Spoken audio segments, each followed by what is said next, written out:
Hello and welcome to Lifetime and Cork, the podcast where we discuss your favorite made-for-TV movies. Whether you love to hate watch or hate yourself for loving them, pour up a glass of your favorite cocktail and join us. I'm your host, Patrick Serrano, and my guests today are... Megan Powell. Megan Powell, that's it. Just me and Megan today. Not that that's it. You're great, and I love you. But Drew is not here today because he is out of town. Producer Drew's not here. He had a death in the family, so we're sending him lots of love. Yes, we do. All the love. We miss you, Drew, because he'll be editing this, I'm sure, and like posting so it. He'll hear this and yeah, get to find out about this. Oh, he'll know about excellent the movie. Yes, the wonderful movie. If you recall, Megan was on our last Danica McKellar movie. Do you remember what it was called? I don't. Christmas is in the home. Oh, yeah. Home for Christmas? Home for Christmas, I think is what it was called. Aren't those they just mix up the various words like Christmas, home, correct, and love? Yes. So and rearrange them? Yeah. So thought it would be great to bring Megan back. She's our Danica McKellar expert at this point. Really, I think you are. Yeah, I really enjoyed studying her work a second time. And also reaching back and thinking about her work earlier as a child actor in Wonder Years. Wonder Years. Winnie Cooper, back again. But yeah, so we're going to be talking about Very, Very Valentine today. The second movie of the Hallmark Valentine's Day movies. So they did one with Lacey Chabert last week. They did Danica McKellar this week. And then Allie Liebert, who no one here knows. Oh, yeah. I saw the promo for that, and I didn't know who she was. Is that the cooking one? Cooking one, yeah. So that one is coming up after this one. So, yeah, we're just going to cover them all and talk about them. So let's jump right in. I brought the synopsis, and I will read the synopsis since Drew's not here to read it. And Charlotte's our producer today. Hi, Charlotte. Just want to acknowledge you and thank you for being here, bringing the wine. So if you hear Charlotte, she's not on mic, but she's still able to pick up on the mic. So you might hear her laughing. I hope. Thank you. Thank you. Great. Yes. So we'll jump right in with the synopsis. So when Helen, a kind-hearted and shy florist, meets the perfect man at a Valentine's Day masquerade ball, she enlists the help of her best friend Henry to track him down only to find out her perfect man already may be right in front of her. Ooh. Now, I didn't look at a promo. I looked at a promo clip, but I didn't read a synopsis before. Well, we've learned that the Hallmark synopsises pretty much give away the movie. I'm glad I did not read the synopsis. Yeah, like this pretty much says the whole movie, right? It does. Although at a certain point in the movie, I could see what was coming from a mile away. Yes. So let's jump right into it. So we have Helen, played by Danica McKellar, and she loves to watch weddings and stuff. Like she's creepily watching a wedding at the beginning of the movie. Like it was weird. She didn't know anybody in there. She just delivered the flowers because she's a florist. Yes.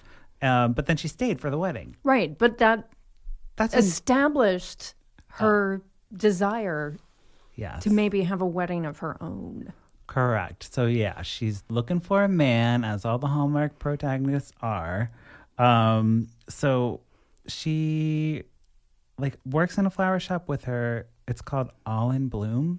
Is the flower shop. Okay, so I had a question about that. This is set in New York, and the opening shot of the movie is the skyline of New York City, of Manhattan. So that's exciting. Yes. We all know, I know now, because I'm no longer a Hallmark movie virgin. Correct. That these were all filmed somewhere in Canada. Yes. But it was exciting because it was New York City.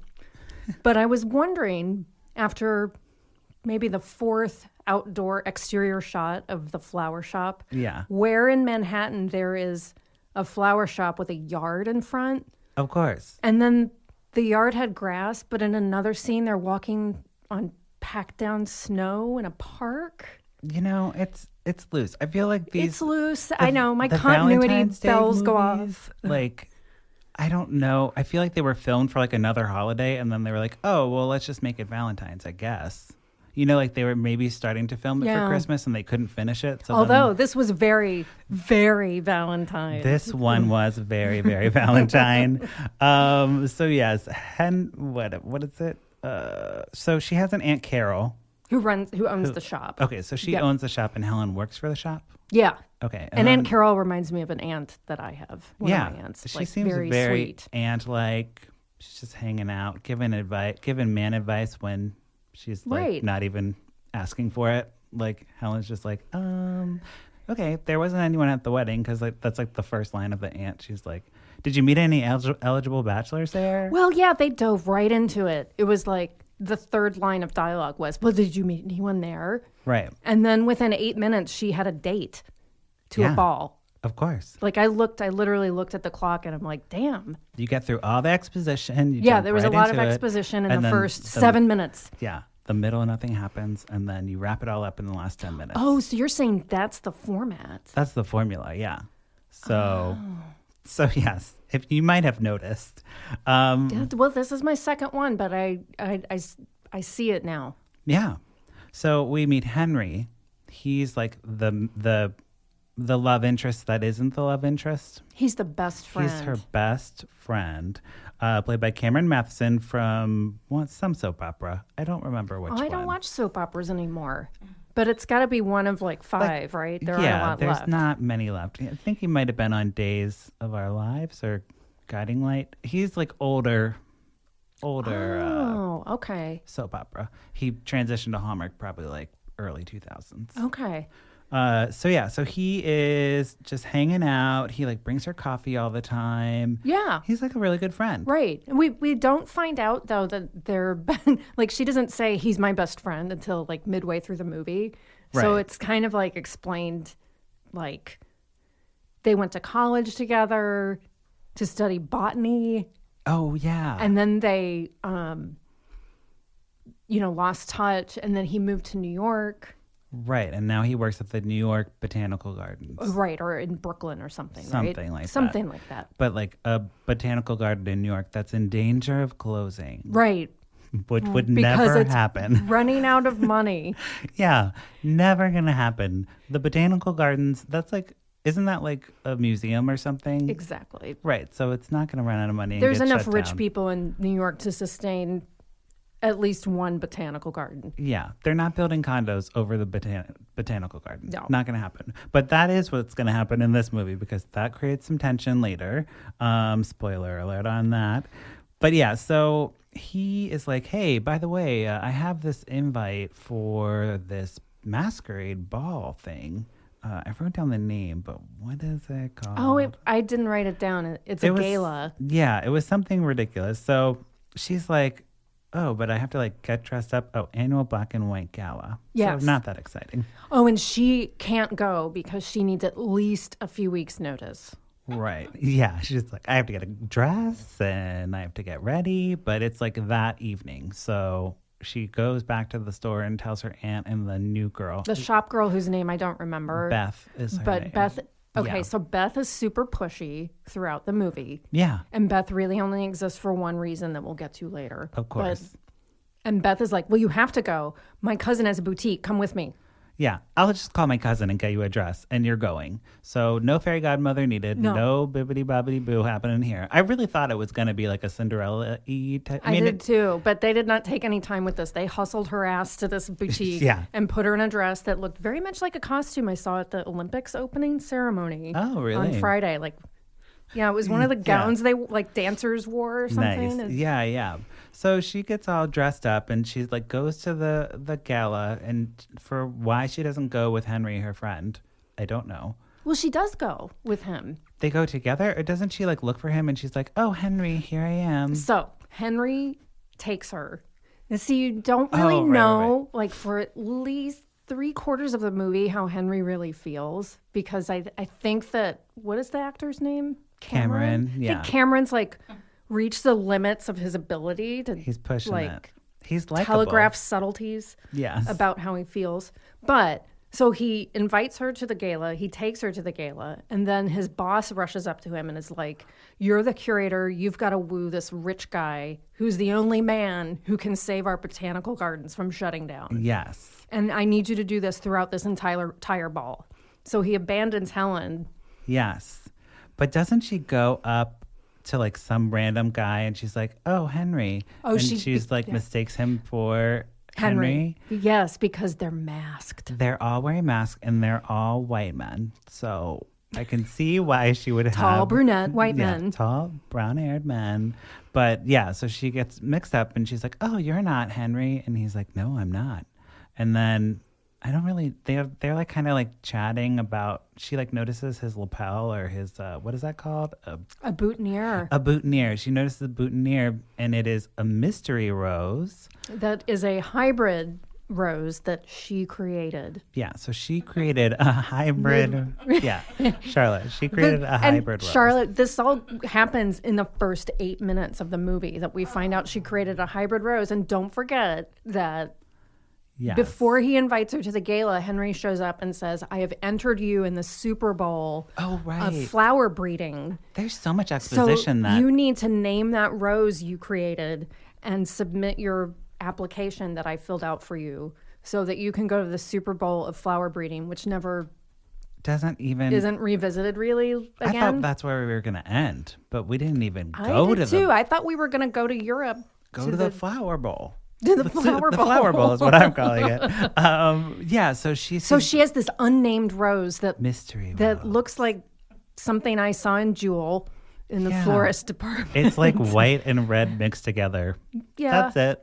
Maybe a little creamy white. Yeah. But so the mystery man has the mystery rose, and she's like talking about it, and then she's looking at the painting. Oh yes, because there's a silent auction, so there's a painting of and she really gravitates to this painting of like a mother and a daughter in a flower field, and she's like, oh, I really like this, I'm gonna bid on it, but there's another woman bidding on it who's like trying to outbid her all the time, and she is talking to the mystery man. She's like, I really love it, it reminds me of my mom, she was an artist, and she died.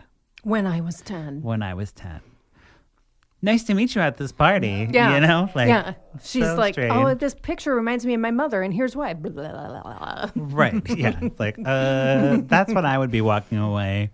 But he doesn't walk away. He's like interested in her story. And then I think they take a walk through the garden. And yes. I mean, we're spending a lot of time on the first 10 minutes, but they walk through the gardens and the botanical gardens. Literally first 10 minutes. And she points out various flowers and explains how flowers have a language of their own. Did you ever read Language of Flowers? I did. That's what I was like, this is such a like redundant version of that. Yeah. Is redundant the right word? Probably like watered down, like shortened, abridged version. Yeah, because she's like, yellow flowers are for friendship. Red flowers are for love. And he said, what does that one mean? And she says, lavender for love at first sight. Yes. And he's like, oh, cool. Moving on. Like, he doesn't care. Oh, that's great. Yeah, okay. Because he's kind of a bro. He's broy. Even through in a his mask. We can tell. And that's Damon Runyan, that actor who's playing this mystery man. And he was Damon Runyan. That's a name. Well, I saw the name in the credits, and I was confused because there's a writer from the middle of the 20th century, American writer named Damon Runyan, who wrote stories about like gangsters in New York City, and he wrote the source material, or he wrote the musical he wrote the characters that the musical Guys and Dolls came from. Cool. Well, there you go. I digress. But Damon Runyan is not that interesting. His IMDb actually is like him in a ninja mask. And he's like that's the photo that he chose like to have. I don't know. And hey, I'm just trying out this acting thing. Yeah, I'm just going to... I'm going to go make a movie up in Canada this summer. Right. So he did a Christmas one. He was like the love interest in one of them, but it was like not believable because I'm like, that guy's gonna murder everyone in this movie. He wasn't in the one we saw before, right? No, I don't. That was a different bro. That was a different bro, more like a white guy American bro. Okay. This guy's definitely Canadian. right? Yeah. Or French Canadian. Is that the same thing? Yeah. Anyways, so we got all the backstory. They have like a little thing, and then he like has to go or something. He just like suddenly leaves the ball, right? He does, but he drops the flower, which I thought would be a Cinderella thing again. I did too. And then we're like gonna find. Well, we kind of have it. Like then Helen takes the flower and she like goes through her like invoices at the store to see who bought the mystery rose. Because the only place one can buy a mystery rose is at that one shop with the grass in front in New York City. That her aunt owns. And then you're right, this is where Beth is getting pushy again because she's like, well, let's figure it out. And she like looks it all up and then she figures out that his name is, what was the name? It's so good. His name is... I forget. Charles Bradfield. Oh, yes. Charles Bradfield.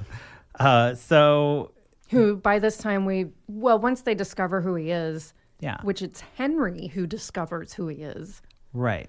Because Henry is being the best friend and doing all the great things. So Henry helps out by trying to research the attendance, like the invitation list for the gala. Because he works at the botanical garden. We're spending a lot of time on this exposition, but my God, there was so much plot. I think the movie's nothing but exposition. Yeah. You know? So Henry tries to help, and then they can't find him via the invite list. And then Henry, like, cut to a scene outside where Henry's getting coffee at a truck. Well, they find out his name. That's right. They find out his name is Charles Bradfield. Henry's getting coffee at a food truck and is, putting the cream in and whatever. Yeah. And the next fella comes up and says, "Can I pay with this?" Which he hands over his phone to Apple Pay. Wait. Venmo or whatever. I don't remember this And the at coffee truck guy goes, "Well, thank you, Mr. Charles Bradfield." Oh, of course. Sure. And he's like, Henry, in his excitement, nearly knocks over his coffee and says, "You're Charles Bradfield?" I don't remember this at all. Maybe you took a bathroom break I don't know because this what I really was doing. literally took like a minute. Wow. Okay. Well, yeah. So then. So Henry finds Charles Bradfield and reunites them. Yes. So then we have the little bit of backstory on Henry because we have so much exposition to get through. He like started to maybe like her when she had this mix-up with flowers. Do you remember that whole thing? Yes. So like she has a mix-up of delivering flowers. She was going to congratulate him on his job at the botanical gardens and brought a bouquet, like a baby bouquet that says it's a boy. It's a boy. Yeah. With a big blue arch of big blue flowers. Yes. So then he's like, "What? Why would you bring that to me?" And this is all set up as pushy flower shop girl Beth. asks, like, "How did you meet?" She's so curious. Or like, what is the deal with Henry? And so Helen explains all of this, and there's this buildup of like, well, this big mix-up happened, and I delivered him the wrong bouquet. I'm like, right. Oh, really? And that's the story of how they're friends, because they're friends. So then Helen, she what does she do? I'm so lost in my notes because they're so about all the minutia that happens. So eventually she well, let's see what does happen in the middle of this movie. I better have a sip of wine. Think about it. Seriously. Wait. Oh, do they drink wine? Is that a clue? Yes. I remember. So Charles Bradfield is a high-powered lawyer, and he doesn't have a lot of time, to figure things out. Yes. So he's like lawyer bro. But he seems kind of nice. So somehow Henry bumps into Charles, and Charles I know what it is. Pushy shop girl. Yes. What's her name? Beth. Tells Helen that, well, you just need to ask him out. Yeah, because they are reunited, and then the question is, are you going to see him again? And Helen says, well, I don't know. Well, you need to ask him out. So Beth makes her call Charles, and while Charles is receiving the phone call, he has bumped into Henry. Is this a different time they bumped into each other or the first time? This is the second time? Okay. But get this. So Henry basically feeds Charles like everything he should say to her about setting up this date. Yes. Like the restaurant to go to and what to do afterwards, to like take a stroll somewhere. Yeah. That's what she'd like. So basically now we've got Cyrano de Bergerac. Right. Plotline. Exactly. But it's like, it's not going to work out because is Henry going to be going on this date with her? No. But he kind of does. He kind of does. Right. So they like are waiting at the date, and she's like thinking she got stood up kind of because he's running late or something. He's totally running late. Charles is late. But then Henry just like walks by and like is looking in the window, and he's like, "Oh, hey, I had no idea you were going to be here." He happened to be walking by where he told Charles to take her. Right. So he was checking up on her. But he doesn't really like her like that way. No, they're just friends. They're just friends. Yes. But we don't really know because he doesn't express it very well. No. With his face. Yeah. It's like, yeah, they're just friends. You know? It's like, yeah, I totally believe that they're just friends. Yeah, this middle part is really kind of like there's this big rush to get all this information out, and then nothing happens. Nothing so he really like gives her a happens. pep talk, and she's like she's excited to go on the date, and then Charles shows up, and she's like thinking of like all these different names to like name the rose. Well, what happened at his pep talk involved hitting on one of the themes. So the writer did do a good job with this movie in that he or she established several themes and reiterated them throughout the film. Yes. Including that you should always take risks. And love may be right in front of you. Like Take a leap of faith. Love doesn't come in the form you expect it to come in always. But definitely the biggest one is take a risk, because even if you fall, you will have at least taken that step. Yes, because Helen and Henry literally jumped off a cliff together in college or something. At the Crystal Quarry. Crystal Quarry. So she's like, okay, we set that up because we'll come to that later, I guess. Mm-hmm. So then she like has a good date with Charles, right? Is this the date where he gives her the first edition of Emily? No, now that's the third time that Henry runs into Charles, I think. Yeah, so he's like, hey. Or maybe they're like bro dating at this point. I think so. I don't remember. But he's like, but get he's her definitely like, here's what you need to do. You need to get her a book of Emily Dickinson poetry. First edition. Which is not cliched at all. First edition, though. Oh, of course. But like, what? No. Wouldn't that be so old? Like, would you just get a first edition book? It would be pretty old. It would be from like the 1840s. Like hands him like a paperback. Like, it definitely would have been hardcover from back in that time. Yeah, it would have. So Charles brings that to dinner. Oh, right. Because then Helen has a dinner because she wants everyone to meet Charles. So the aunt's there, Beth's there, right. And at some there. point, Henry has come to the shop, to the flower shop. Yes. And she says, and here's where Danica starts to show her acting chops, I thought. She seems pleased to see Henry. And she says, can I ask you a question? Are you free tomorrow night? And he says, yes. Great, I want you to come over for dinner. I'm having Charles, and I want him to meet all my friends. She totally tricked him. She did like double, what is that? Like a swappy outy thing? I don't know what it's called.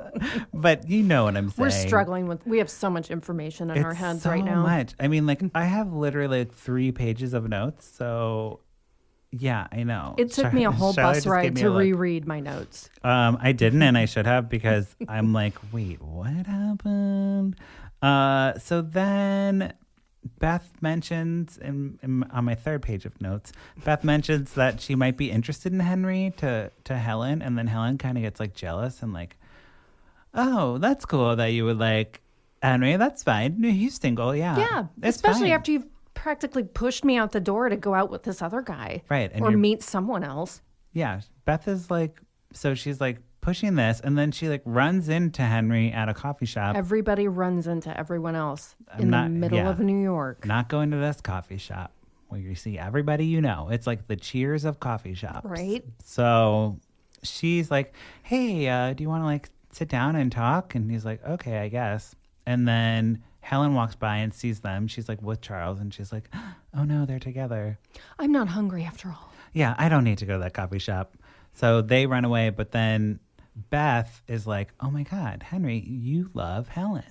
I just realized this right now. You love her. Right, because isn't he also sharing that they couldn't convince the rich guy to save the botanical garden, so now it's going to shut down completely. And he's going to lose his job. He's going to lose his job, so he's going to look for a job somewhere else. Yes. And he like, you know, puts his happiness before, or Helen's happiness before his own, right? Yeah, so, like this was probably a major moment because Beth points out that he's in love with her, and I can't remember what made her say that because of all the facts. But she's just like, she's saying like he got Charles with Helen because he just wants her to be happy. Yeah. Instead of like him going with her. Which if we back up several scenes, you know, he was really facilitating that quite a bit to the point where I was like, what the hell? He's like pimping her out pretty much. What the hell, Henry? And he was like, kind of at the dinner, he was like rude too, because he was like, you don't like carrot cake. You don't like whatever. Like they were just like, well, that's the things. Classic, like the friends who are really in love, but the two friends like other people or going out with other people. And but they the know two each other friends better. Like they know each other better, and then it's pointed out like, well, she's never liked carrot cake before. Yeah, he doesn't go to the opera. The opera. Well, that wasn't in it, but it's just an example of right. I'm thinking of When Harry Met Sally, but I don't remember their examples either because that's a plot-heavy movie that I used to know by heart. Really, but now you know this one by heart. Yes. No, not really. So then the next thing we have is like we find out that Charles works for the company that's closing down the botanical gardens, and he's building evil condos, terrible condos, which is the evil villain of the 2010s. Totally. I guess, right? Condos are the worst. But if anyone knows a condo, I am moving in August, so let me know.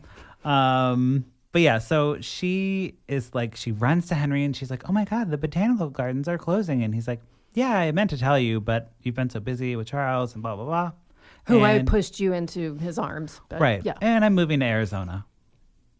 So bye. And this is where Danica really lets it happen. She does. She shows emotion. She's thinking about Kevin, probably.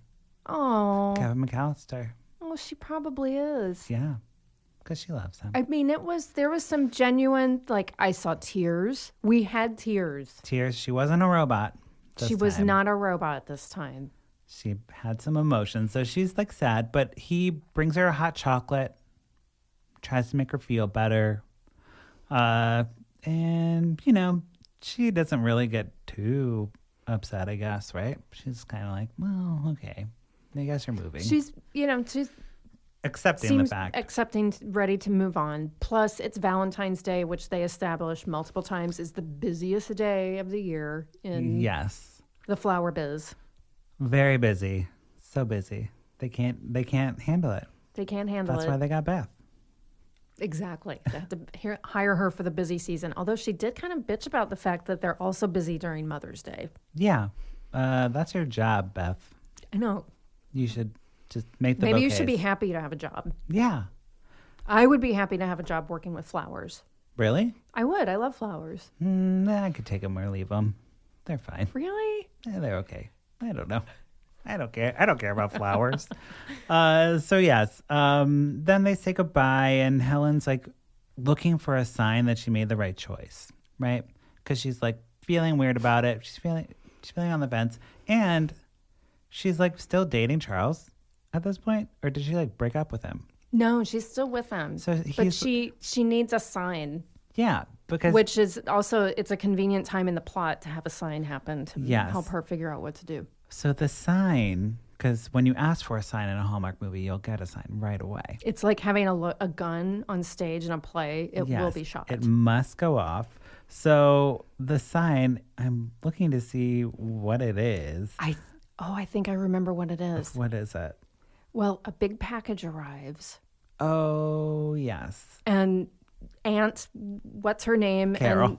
And Carol and Beth are right there, of course, demanding that she open it. Right. They are pushy. Because they like really hustle things along in this movie. Yeah. And she opens it, and it's the painting of the woman and the little girl. Yes. And she dumbly... Which she lost at the auction. She lost it at the auction, but she's like, oh, it's my sign. She goes to Charles, and she's like, thank you so much for getting me this picture. Right, because Charles agreed to help her set up this wedding that's on Valentine's Day, apparently, or maybe the day before. Terrible time I'm to lost get in married. the timeline. I don't know. I think a lot of people get married on Valentine's Day. But I think Charles actually runs into Henry one more time and is like, I'm going to help Helen with this movie, with this party. Right. So he's there. And this movie. And the movie. He's there, and she's like, thank you so much. And he's like, I don't know what you're talking about, but you're welcome, I guess. He takes credit, for sure. And then she's like, okay, well, wait, I see this guy over here, and he's that investor guy from the party earlier. Yes, that Henry was forced to talk to the whole time at the party. Right. So she's like, I'm going to go talk to him and convince him to not, to invest in the botanical gardens and save it. And Charles is like, well, that's like my thing that I'm building condos. Yeah, but Patrick, he said it a little douchier than that. Let's be honest. Okay. Yes. But so she goes and makes like this really great speech. I mean, it's not great, but it's great in the context of the movie. Yeah. It's again, it goes back to the language of flowers. She asks, he, of course, had come into the flower shop at an earlier point in the movie, just happened to come in and pick out a corsage for his wife. And she asks him, explain why you picked those particular flowers in this corsage. Yes. And he goes into all these memories that each flower gives to him and how they make him think of his wife. Like very touching stuff for a billionaire tycoon in New York guy. I would have just sent my assistant if I was a billionaire, whatever. Yeah, or the assistant of the assistant. Yeah, probably. Go get flowers. Okay. So, so she convinces him to save the botanical gardens, and then she's like, all right, well, I guess I'm done with Charles now. Or they don't even really break up. But he kind of looks at her and says, well, I don't think this is going to work. So obviously, he breaks it off, but it's very diplomatic. I'll give him credit. It didn't need to happen. Like, it's very obvious that she just saved the botanical gardens. And no one gets dumped during a Hallmark movie, right? Like, maybe before it begins. It's usually very nice like this. So it's not like going to be a fight. Like, if you're going to break up, you're just going to have a normal conversation and be fine. And like, this isn't working out. Right. That's it. This isn't working out. And now we jump to the next scene. So she's crying to Aunt Carol at the flower shop, and she's like all upset. But then they get one last bouquet order for Valentine's Day, the last one of the night. So Aunt Carol's like, can you deliver this for me? No one's like, okay, fine. So it's to the botanical gardens. Of all places. Of all places. Well, what could they need there on Valentine's Day? So could it be the rich guy, tycoon guy who's now going to own it? Maybe we'll be there. Maybe. We know he likes flowers. So she gets there, and there's like no one there, and there's like a single candelabra, which we didn't talk about the decorations in this movie, but they're ridiculous. They're all candelabras and like cut out hearts with Christmas decorations in the background. Really? I didn't notice. You didn't notice at the party they had like Christmas lights and then like hearts put over the Christmas lights and like then like sexy candelabra with like red candles. Well, they probably were filming a Christmas movie at the same time. I think so. And used the same set. Probably. And they had like pink gobos, like, so it was like more Valentine's. Someone climbed up and changed the gobos out from green to pink. Gobos for non-theater people are light bulbs. It's fun to say gobo. Gobo is more fun, for sure. So yes, it's Henry who's there, and Henry, who was about to get on a plane to Arizona to start his new job. Oh, yeah, and I didn't even mention that she calls him. She calls him. She calls him, and she's like, "Hey, do you want to come back?" I saved the botanical gardens. You should come back. And he's like, I'm really about to board the plane. I'm not coming back. He really just shuts her down, and she's like, that's why she's crying to the aunt. I totally missed that part. So it's really funny that it's easy to miss. Yeah, it was very, very blunt and direct. No, I'm getting on the plane. I'm on the plane. Goodbye. I mean, they were scanning his pass and everything. But somehow he makes it back to the botanical gardens, and he promptly gets down on one knee and proposes, and that's the end. Right? That's the end. He's going to spend the rest of his life with his best friend. Yeah. Which perpetuates this idea that you can fall in love with your best friend. You can. So if you have a friend, you should love them. I don't know. So, yes, that's the movie. But, okay. And then we're going to just say, what did you think about the movie? What we rated on a pour it up or put a cork in it. So what are you thinking, Megan? I'm going to pour it up, even though it was jam-packed with scenes and information. Yes. I'm a sucker for cheesy things at heart. And at the end, when they got together, it felt really it was like, oh, finally an authentic moment. Yes. In the whole thing. You were rooting for them to get together the whole time. I fall for the best friends who actually are in love thing all the time, ever since When Harry Met Sally. A good trope. Mm-hmm. Yes. For me. Well, I think it's a good trope, and I think Hallmark did okay with it. This one is the most Valentine-y of all the ones I've seen so far. It was very, very Valentine's. Yeah, I don't know if it's a good thing, though, because I was like, it just feels unnecessary in the plot. You know what I mean? Yeah. It could have just been a flower shop, and they could have just had the love. All the Valentine's Could it have been a different much. Movie that was actually made years ago, and they've readapted it for Valentine's Day? Probably. Do they do that? Oh, yeah, they recycle plots. Yes, they recycle plots all the time. I don't understand the title. They had a golden opportunity to use a flower pun. They probably used all their flower puns from the previous. A rose by any other name. Oh, that's good. I like that. We didn't say the rose name, did we? No, we didn't. The mystery rose is named Crystal Valentine's Day Rose. Crystal Valentine. It's definitely got crystal in it. Yeah.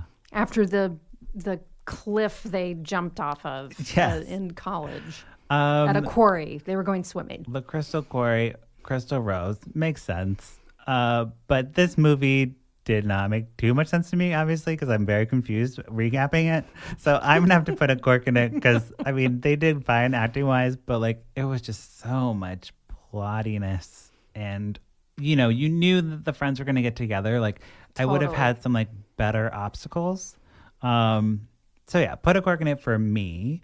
Drew's not here, so he's not doing his. Charlotte, what do you think from your perspective? Put a cork in it. Or are you totally confused? That and cork in it. Put a cork in it. Charlotte says put a cork in it as our fill-in producer for Drew. So that wraps up our conversation about Very, Very Valentine, which was very, very complicated, but we did a good job. Very complicated Valentine. We did a great job. But before we go, we have our favorite segment of This Week and Every Week. What you say, Candace Cameron Bray? So, What You Say, Candace Cameron Bray. I'm doing them only for the Hallmark ones. We're doing Lifetime movies this season too.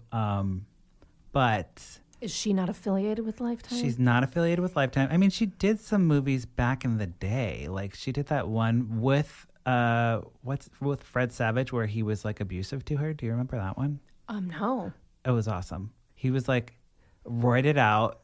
And he'd be like, oh, Candace, or whatever her name was in the movie. But he was an abusive boyfriend. And she's like, how do I get out of this? Oh, wait, I remember now. It was an after school specialty movie. In the 90s or the Yes, I remember now. It's back when there were classic. Really only 50 channels to watch instead of thousands. Too many. So I brought a clip today. I'm going to be playing it through my mic. on my phone, so it could be a little jank, but we'll give it a shot.